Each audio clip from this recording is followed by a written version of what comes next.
Acts of kindness, acts of generosity is how simple it is to make people feel good. I was walking down the streets of New York City, and a guy walking in front of me, his backpack opened and a bunch of paper fell out on the street. I didn't think much of it. I bent down, I gathered up the papers, handed them back to him, and pointed out that his bag had opened. Now, in our bodies, there's a chemical called oxytocin. Oxytocin is responsible for all the warm and fuzzies, unicorns and rainbows.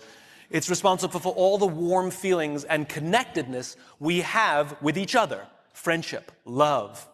Huge amounts of oxytocin surge through a woman's body as she gives birth. This is what is responsible for the mother-child bond. Oxytocin binds human beings. There are many ways to get oxytocin. One of them is acts of kindness and acts of generosity. It feels good when we do something nice for someone. It feels good when someone does something nice for us. On this particular day, I did something for someone with no expectation of anything in return. I got a little surge of oxytocin. I felt good. He turned to me and he said, "Thank you. It feels nice when someone does something for us with no expectation of anything in return." He felt good. I walked to the end of the street. I'm waiting to cross the street.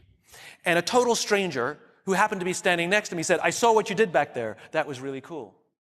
As it turns out, witnessing an act of generosity releases oxytocin, and he felt good. And the best part about oxytocin is the more oxytocin we have in our bodies, the more generous we become.